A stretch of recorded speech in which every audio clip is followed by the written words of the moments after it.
Thank you, Joe, for that wonderful introduction. The last 3 decades, which could be described as the decades of the emergence and triumph of neoliberalism in key centers of global power, and hence throughout much of the world, have been very bad decades for Africa. They have, for all intents and purposes, been lost decades. At the beginning of this period, Africa faced a huge debt burden and associated macroeconomic imbalances and low rates of economic growth due to weak management of the economy and unfavorable external circumstances. It was therefore forced to seek support from the international financial institutions, which had by then become key enforcers of the emerging neoliberal paradigm. Africa was asked to undergo fundamental neoliberal economic reforms in return for the support it sought from the international financial institutions. These reforms were sold as the ultimate salvation for its problems and were supposed to lead to sustained economic growth and transformation. The reforms could not and did not lead to salvation. On the contrary, the limited industrialization of the continent that had taken place since independence was reversed with no economic revival in sight. The emergence of neoliberalism at the end of the 70s thus generated a lost decade for Africa in the 80s. The end of the Cold War at the beginning of the 90s heralded the triumph of neoliberalism throughout the world. Indeed, the 90s was the decade not only of the triumph of the paradigm, but also of triumphalism of neoliberalism, exemplified by such theories as the end of history. The neoliberal political and economic order was defined as the ultimate destination of history towards which all societies will and must march. The decade-long failure of neoliberalism in Africa could not thus be blamed on the paradigm. Africans had to and were blamed for the failure of the paradigm, as they were alleged to have been less than enthusiastic in implementing it. They were told that their only option was to persevere and carry out even more thoroughgoing neoliberal reforms. They could see for themselves that neoliberalism was the only game in town, and they were reminded of that very fact every time they grumbled. This insanity of implementing the same failed neoliberal policies and expecting different outcomes resulted in another lost decade during the 90s. While Africa was mired in perpetual economic crisis and associated political malaise, punctuated by horrific and senseless violence, neoliberal globalization was making tremendous progress, with constantly changing centers of global growth. In the 80s, it was Germany and Japan who seemed to be unstoppable and were leading the pack.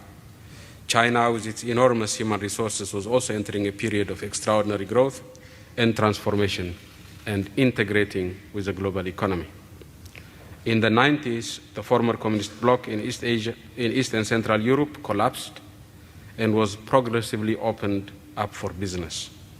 China became a rising star of the global economy, while India was doing in the 90s what China had done in the 80s. While India and China were thus emerging as new centers of global economic growth, Japan and Germany lost steam and were mired in prolonged economic malaise. The US and the UK, at the heartlands of neoliberalism, came roaring back and were growing faster than the rest of the developed countries. It was towards the end of the roaring 90s, as Joe describes them, that the pretense of neoliberal reforms finally leading to sustained growth and transformation in Africa was finally and more or less explicitly abandoned. Africa was now more or less explicitly being managed as a lost case, as a continental ghetto on the margins of a fast globalizing world. The demand for the commodities it produced and which constituted the basis of its tenuous linkage with the global economy was limited and diminishing. Poverty in Africa was seen to be endemic. The new name of the game thus became not the transformation of Africa's poverty through neoliberal reform, through neoliberal or other reforms, but the management of its chronic poverty. The objective became to alleviate poverty in Africa and limit the damage of its poverty to itself and to the rest of the world. A new generation of externally driven poverty alleviation strategies thus mushroomed overnight throughout the continent. Alleviating the poverty and its consequences of the continental ghetto was the objective of the global aid business. People seem to have more or less given up on the productive incorporation of Africa to the global economy and appear to have spawned a whole industry to manage the consequences of its marginalization. The first decade of the 21st century represents a period of both continuity and change in Africa. For a third decade in a row, the failed neoliberal orthodoxy continued to be imposed on the continent with broadly similar results. At the same time, the emergence of new players in the global economy in general and the emergence of China in particular was beginning to have significant impact on Africa's economic prospect. The commodities that Africa produces were in far greater demand and were fetching the highest prices in many decades as a result of the emergence of these new players. This development was the main cause of the significantly higher growth rate in Africa at the beginning of this century. Investments in infrastructure, which had been more or less totally abandoned, together with the neoliberal reforms and Africa's marginalization from the global economy, were initiated again by the new global actors seeking Africa's commodities. The continental ghetto was beginning to strengthen its economic linkage with the rest of the world and the new centers of global growth in particular. As the emerging powers were either opposed to neoliberalism or reluctant to evangelize on its behalf, a new and different game came to town. The neoliberal game was still the dominant game in town, but it was no longer the only one. By the end of the decade, the biggest and the most profound crisis of neoliberalism had gripped the world. Neoliberalism, which had generated a 3 decades long crisis in Africa, which had resulted in various crises in Asia and Latin America in the 90s, now had come back home to roost. The US and the UK were in the grip of the deepest crisis since the Great Depression of the 30s. Given the role that the US economy plays in the world, the crisis is beginning to shake the fundamental structures of neoliberal globalization. I am convinced that there is a silver lining for Africa because of the nature of the current global crisis. I say so for 2 fundamental reasons. First, while the former Prime Minister of the United Kingdom may have been a little too optimistic when he pronounced the Washington Consensus dead here in New York, it is nevertheless true that it has been profoundly weakened and shaken particularly outside its heartlands. The crisis has shown that neoliberalism has failed not only in the peripheries, as used to be the case, but also in its heartland. The crisis has also shown that those who have rejected it have continued to prosper even during the crisis. The crisis has also speeded up the change in global economic power and further weakened the dominant position neoliberalism has had for decades. Africans have, for the first time in 3 decades, real alternatives to the orthodoxy. They now have a choice that they have not had for a long time. The fact that Africans now have a choice is, in and of itself, fundamentally liberating. Above and beyond that, Africans now have a real chance to chart a new course of development, one that incorporates best practice elsewhere and is capable of generating fast growth and transformation. Africans can, of course, miss this new opportunity to make a choice and make the wrong choice. But that would be their choice and their mistake to make. Unlike the neoliberal orthodoxy that was imposed on them from outside, the choices they make now are theirs and theirs alone. Just as Africans are capable of making the wrong choice and missing the boat, they are also capable of making the right choice and capitalizing on the new opportunity created by the global crisis of neoliberalism. Second, the crisis has shown that Africa is an essential part of the solution to the current global economic problem. The US and UK can no longer borrow and spend to keep the global economy moving. While the emerging powers can do a lot to fill in the gap, they cannot fully compensate for the lack of effective demand globally. Africa, with its billion people, has to be incorporated in the global network of production and consumption if globalization is to have a new lease of life. The labor-intensive manufacturing that China is no longer competitive in has to relocate somewhere. Africa is the main hinterland that is available for global investment in labor-intensive manufacturing and the production of tropical agricultural products. It is also a major supplier of the mineral wealth that is required to keep the global economy growing. The world cannot afford a continental ghetto anymore. While the need to incorporate Africa in the global network of production and consumption creates a new opportunity for Africa, it does not by any means guarantee success. The rest of the world may lack the foresight and leadership to effectively deal with the current prolonged economic crisis by, among other things, bringing 1 billion people in Africa to the global network. We Africans may fail to capitalize on the new opportunity that the current global conjuncture has created for us. But the fact remains that we now have an opportunity that we have not had for decades. The challenge for African leaders posed by the current global environment is thus unique and pregnant with possibilities. The challenge is to use the demise of neoliberalism as the only game in town, to change course and chart a path of inclusive growth and transformation. The challenge is to use the unique global environment to productively link Africa with the rest of the world and to forge a new and more inclusive globalization. While there is no guarantee that the current crop of African leaders will rise to the occasion, it is not preordained that they will fail. The fact that it is now up to us as Africans to choose, to make our own mistakes and learn from them is, however, of historic importance.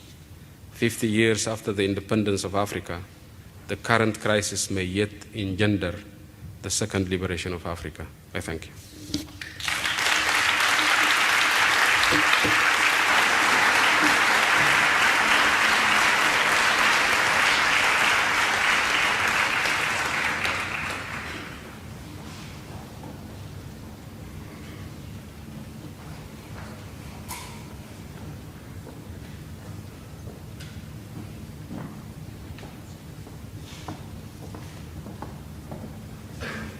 First of all, let me thank the Prime Minister for a very rich and powerful presentation. Again, my name is Mamadou Diouf, and as the director of the Institute for African Studies, I was asked to moderate this part of our event today, which is the Q&A. So the rules of the game are quite simple. You have 2 mics in the aisles. When you want to ask a question, please move closer to the mics and I will identify you and give you a floor. The organization is quite simple. We have 20 minutes of question and we would like to entertain many questions. Please keep your questions short, precise, and you will have a chance to ask your question, and I'm sure the Prime Minister will be happy to answer them. So I will begin on my... Yes.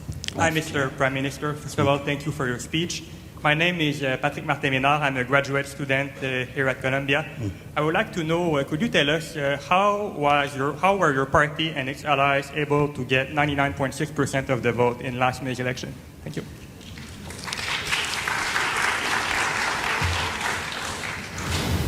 Prime Minister. My party did not get 99.6% of the vote. It got 99.6% of the seat. And there's a difference in parliamentary systems. In parliamentary systems, as you might know, for example, the Labour Party in the United Kingdom was in power with roughly 39% of the vote. It's a first past the vote system. You do not have to have the total vote in a seat to win that seat. If you get 50% plus one in every of the seats, you get 100% of the seats, just with just 50 plus 1% of the vote. But we did get an overwhelming majority of the vote. And I suspect after 7 years of double-digit growth, 7 years of roughly 11.6% growth, after 7 years of very equitable growth, Ethiopia's Gini coefficient is 0.29. It is the lowest in the continent and one of the lowest in the world, which means our growth has been very broadly equitable. Given these two facts alone, I would be very surprised if we didn't get overwhelming support from the population. Thank you.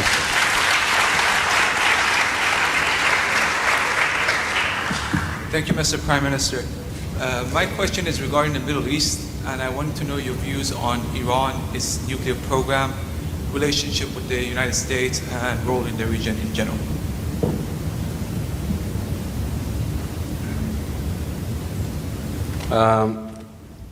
As you know, we Africans have declared Africa a nuclear-free zone, and we would like to make sure that there are more nuclear-free zones, especially close to our neighborhood. I am not sure whether Iran's nuclear program is for military purposes or for civilian purposes. There are two sides to that story, but I'm pretty sure that a nuclear arms race in the Middle East would be catastrophic to the Middle East, and it would be very damaging to Africa. And so we support dialogue to resolve this problem.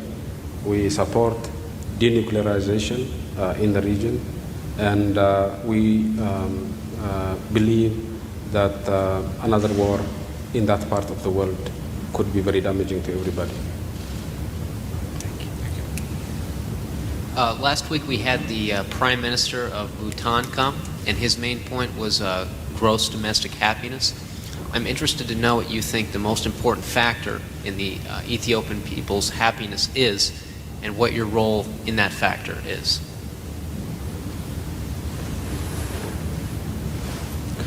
Well, I want to study that concept of gross domestic happiness. It sounds to be a very interesting new idea, but as of now, I can't say I have read enough to understand it well, and so my view may be a little bit, to some extent, out of date. In the case of Ethiopia, my feeling is that the main challenge in Ethiopia is poverty. I'm sure many of you will have heard of, those of you who have heard of Ethiopia will have heard of it in the context of poverty, famine, and war. And this have been killing people by the millions. So my hunch is that overcoming poverty and ensuring food security could contribute to the happiness of Ethiopians. And therefore my main focus at this stage is to achieve that. Thank you.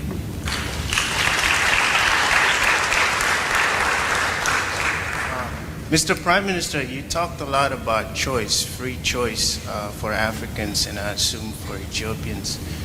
So my question is, should we really take you at your word when you talk about free choice when your country is known to restrict the press and even restrict websites that Ethiopians might read?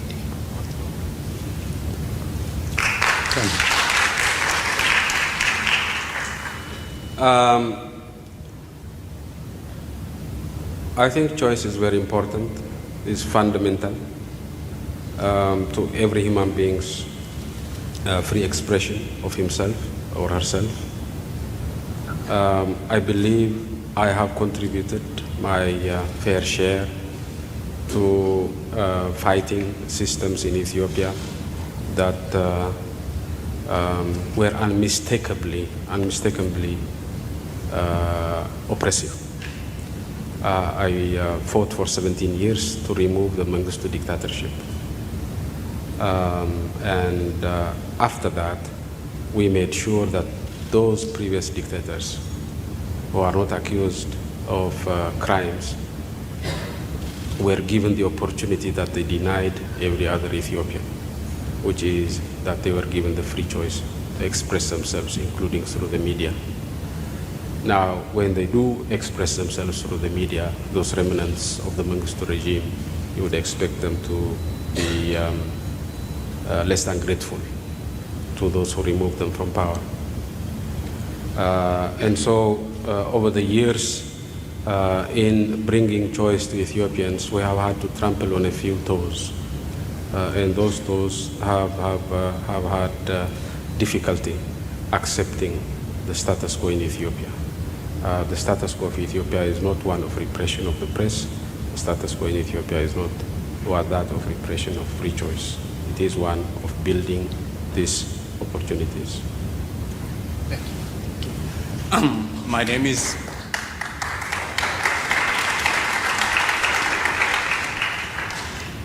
Biola. I'm an econ senior at Columbia here.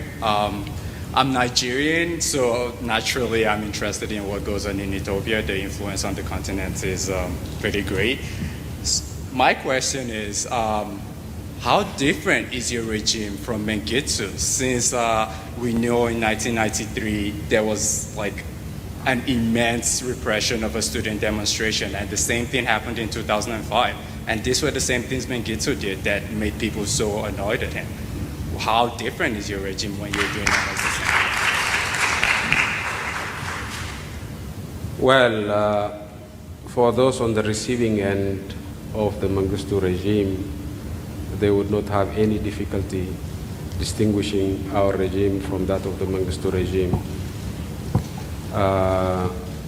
The period of Red Terror, I'm sure you will have been told, is a period when people were killed without any recourse to the courts, and their families were charged by the number of bullets that were used to kill these people. That type of criminality and oppression is dead. It's finished, and it is not coming back. I understand some people might have misgivings about it, but it is not coming back.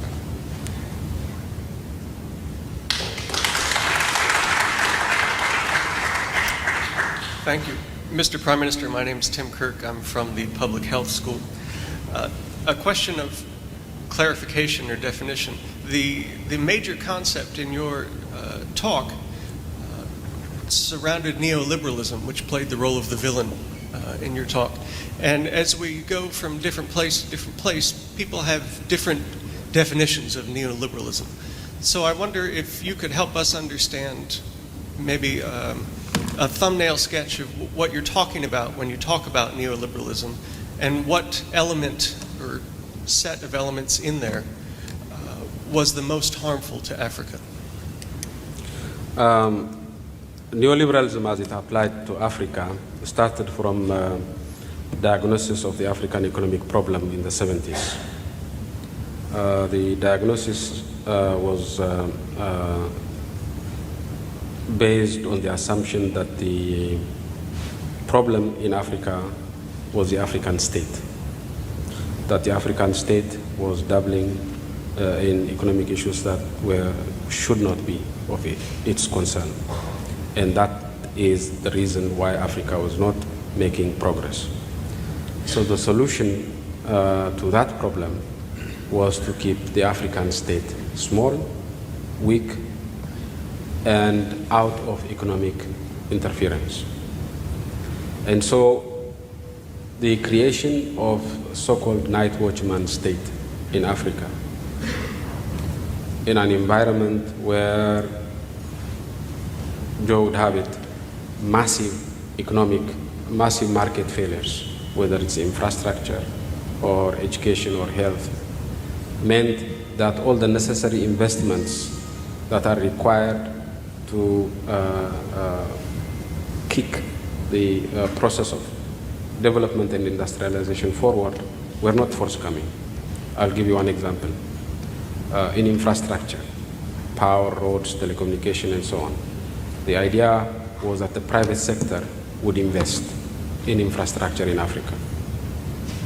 It didn't for 30 years. It's only now that the Chinese are investing. So the period of massive investments in infrastructure in Africa were periods where foreigners wanted Africa's commodities. First period being in the 19th century, where Europeans needed Africa's commodities, and they got it through colonialism. They carried out massive investment in infrastructure. Second period is the beginning of the 21st century, where countries such as India and China also needed these commodities, could not resort to colonialism, did not want perhaps to resort to colonialism, and so they invested in infrastructure in a very different manner. So it's only at the beginning of the 21st century, with the emergence of new powers, that we have investment in infrastructure, and without that, there cannot be economic growth. So the bottom line is, the idea of neoliberalism that we oppose is that it does not allow the state to play a positive and active role in addressing market failures that impede development in Africa.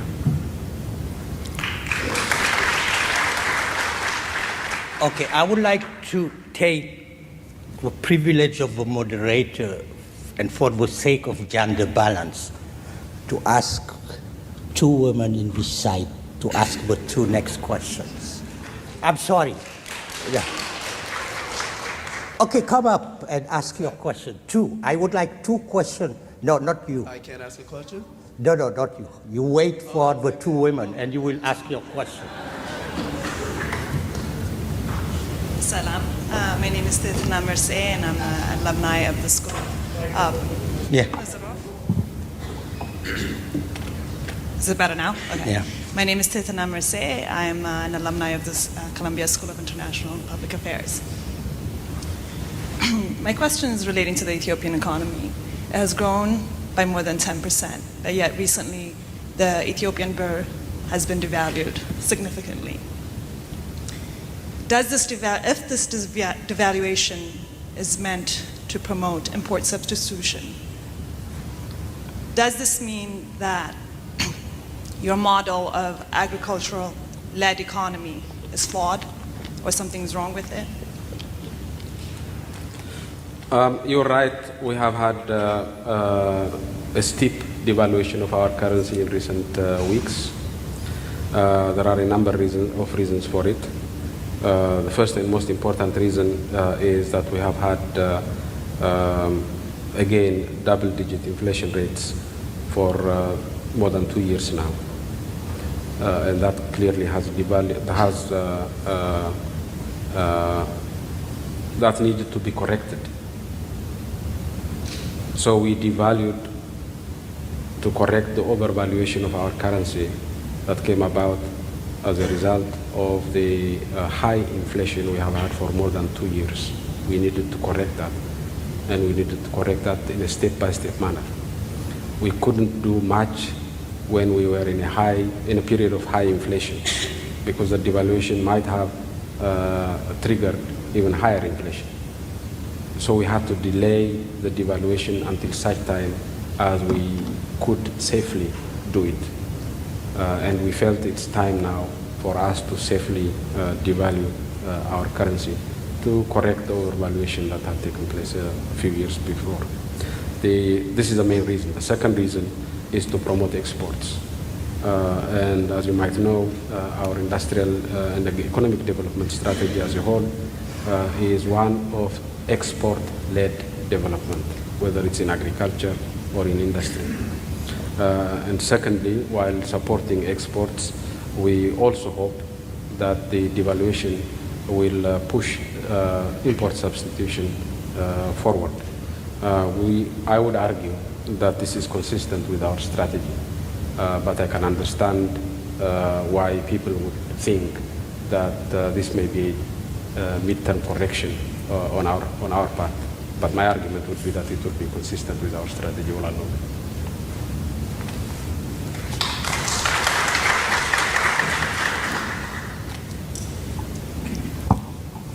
Okay, thank you. My name is Ribka Getacho, and as a student of Columbia University, I can honestly say that one of the reasons that I chose this university was for forums like this that give us a forum for open and academic discussion.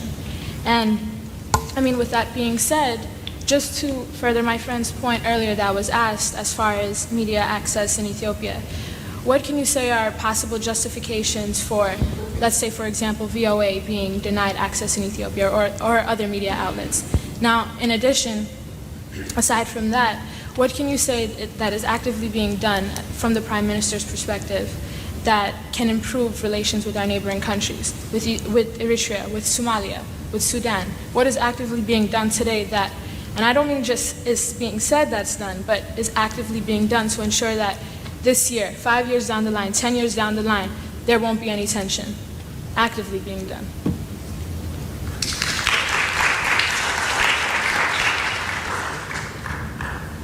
Now, I do not know if you know this, but VOA is not allowed to broadcast to the United States by law. It is allowed to broadcast to other countries, but not to the United States, because it is supposed to reflect the policy of government in power of the day. Now,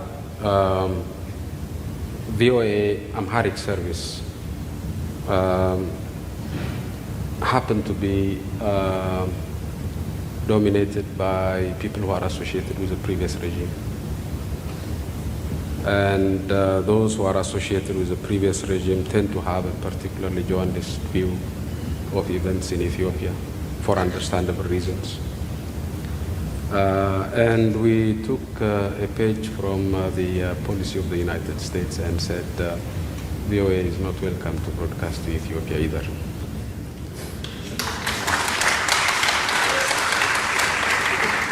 But that is different from the right of expression by citizens. The freedom to express oneself is a fundamental right of every citizen. And that right, as you might know, is properly protected in Ethiopia. Now, with regards to relations with our neighbors, we have excellent relations with all of our neighbors, with the exception of Eritrea. We have excellent relations with Sudan. We actually happen to be one of the very few governments in the world who can talk in confidence with both the government in the north and the SPLM in the south. We have excellent relations with Djibouti. We have excellent relations with Kenya. We have excellent relations with the Somali government. We have very bad relations with a group called Al-Shabaab. But it's understandable that we would have very bad relations with Al-Shabaab because it's a terrorist group linked with Al-Qaeda. And the only country backing Al-Shabaab in the region is Eritrea. And as you know, the Security Council imposed sanctions on Eritrea for that reason, because it was supporting this group linked with Al-Qaeda. The Security Council and the African Union felt that Eritrea needed to be penalized, and so it has been penalized.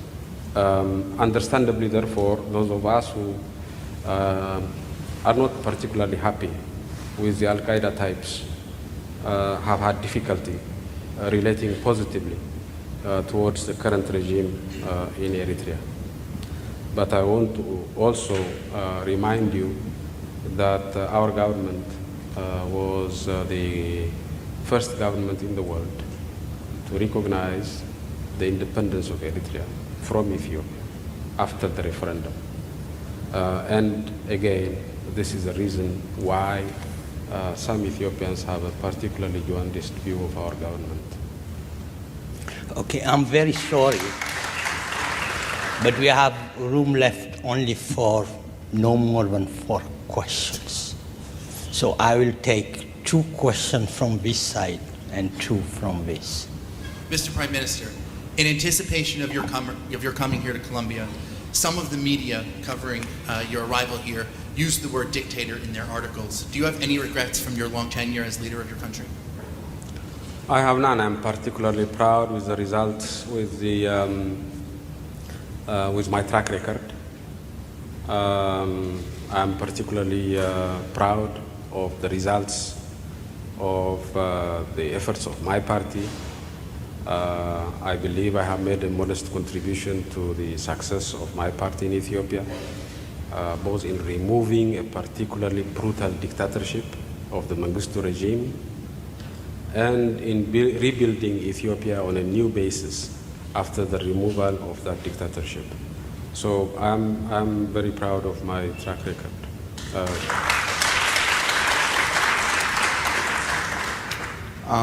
Prime Minister, it's true that you fought hard and you defeated the most brutal regime in modern Ethiopian history, the Derg. That's very true. And I think it's safe to say that you claim that your government is under a democracy. But there's proof that shows the contrary. For example, just shuttering the independent press in Ethiopia, especially after the 2005 election, jamming international broadcast stations, including Ethiopia's independent satellite television station, your troops killing nearly 200 unarmed protesters who were protesting an election that overseers who were neutral said was very non-transparent. The jailing of many people who do not share your ideas, including the leader of the largest opposition group, Burtukan Madetsa. And with these facts in light, do you see how people would not see that as a democracy? Do you see that? And if you have a contrary belief with that in light, can you explain to us how that is a democracy? Thank you.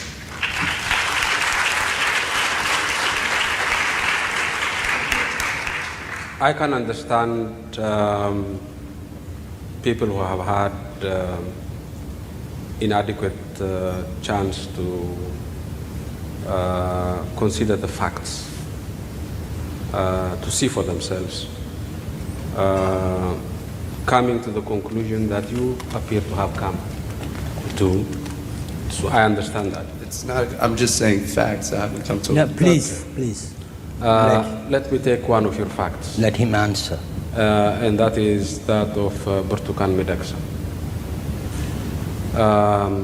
This lady was taken to court, an independent court that was observed by both representatives of the European Union and the American Embassy in Addis. She was sentenced to a long prison sentence. After serving a few weeks, she sought pardon from the government. She admitted that she committed a crime. She admitted that she had been properly tried in a proper court of law. And she sought pardon from the government and the people of Ethiopia. In the interest of reconciliation and progress in our country, I felt that she should be pardoned. and she, among others, was pardoned and released. After she was released, she rebuilt her party, continued to rebuild her party for about 11 months, and she went abroad for a visit. During that visit abroad, she issued a statement to the effect that she did not ask for pardon and that she was not given pardon. Now, our law, pardon law, says that if a pardon is given and is sought under false pretenses or given under false pretenses, it is automatically null and void. So if she didn't ask for pardon, then the pardon given to her was completely illegal. When she came back from abroad, the police told her that her statement would necessarily lead to her being detained again, unless she were to admit that she did indeed seek pardon and was indeed given pardon. Then the pardon given to her would be legally invalid. She was given a month to think about it. During this month, many friends, including ambassadors in Addis, talked to her to try to convince her that because her pardon, her plea for pardon was the basis of her freedom. If she denied it, she would be forcing the hand of the government and would have to be put back in prison. She didn't feel convinced that she should retract the statement she issued in Sweden. And so at that stage, we had no option but to detain her. Given her past practice, I wouldn't be surprised if she asked for pardon again. And given the practice of the government, I wouldn't be surprised if the government were to pardon her again. So I can go on through all of the facts that you had in the same manner, but I'm sure I would be boring. No, you don't have to. But it just No. Let other people ask their question. Thank you. My name is Alexander Sikula, and I was wondering, how many terms may a prime minister serve in Ethiopia? And I'd like your thoughts on the concept of term limits. Again, I'm sorry, I will take the last question here and leave the Prime Minister to ask me. I suppose you are aware that in a parliamentary system, the party that wins the majority of the seats gets the power every time. There are term limits in the United States, but none in the United Kingdom. I would hope you would understand that the United Kingdom is perhaps just as democratic as the United States, and that the parliamentary system is just as democratic as the presidential system. The presidential system requires term limits. Prime ministerial systems or parliamentary systems do not require presidential systems. But in case you are wondering whether I have plans to stay in power until kingdom come, I can assure you that this will be my last term in power.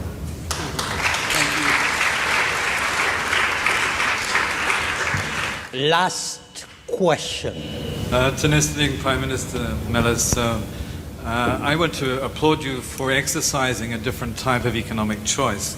In 2004, I brought to Getachew Mengistu, my dear friend, a plan for you to take control of your coffee brands. He brought it to you. He had the courage to come, and you had the strength to pursue that very, very well. And I have to tell a little story that you were reported to have said, just one moment. What we did together was to bring in hundreds of millions of dollars for the coffee farmers, more than the World Bank tells me they achieved in rural income. We changed the paradigm of Africa in terms of intellectual property owned by the people, and we've convinced the US government that this was all a good thing because they were supporting coffee in the first place.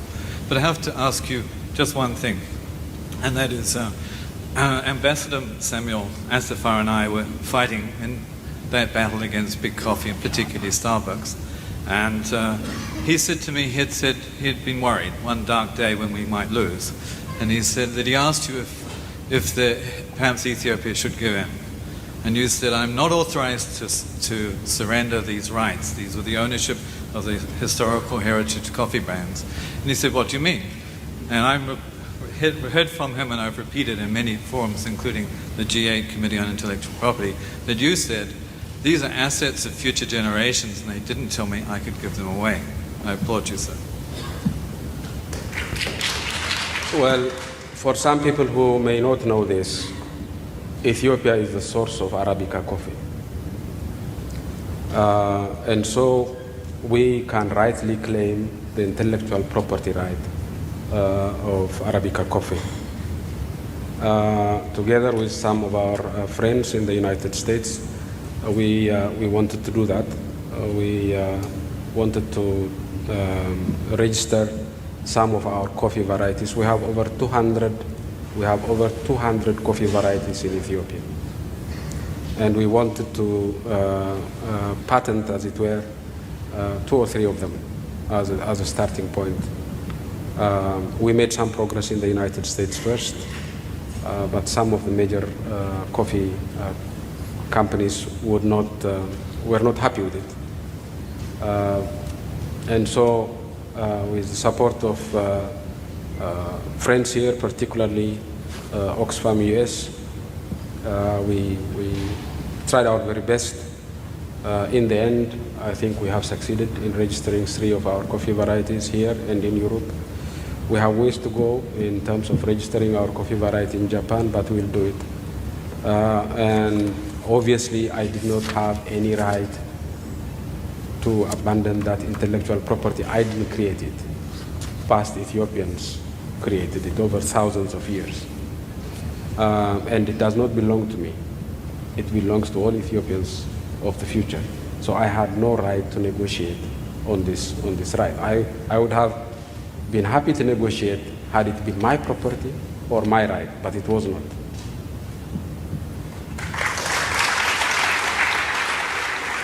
So I'm very sorry, it was the last question. We don't have time for additional questions. So I would like to ask the Prime Minister if he has closing remark and reacting to the type of engagement he experienced today with our community. I welcome the engagement of students this afternoon. The fact that they cared enough about Ethiopia to try to find out what is happening in Ethiopia,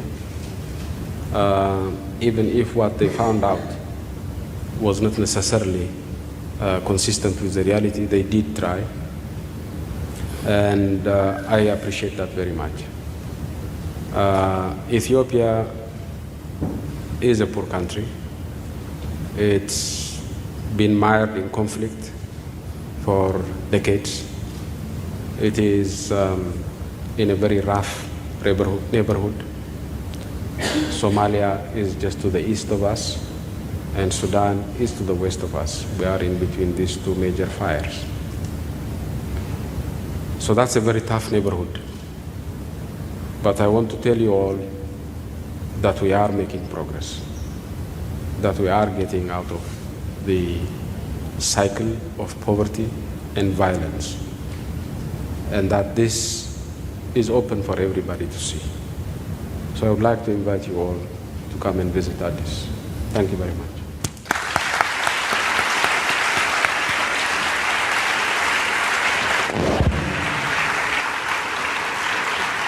I would like to thank all of you for participating to this debate.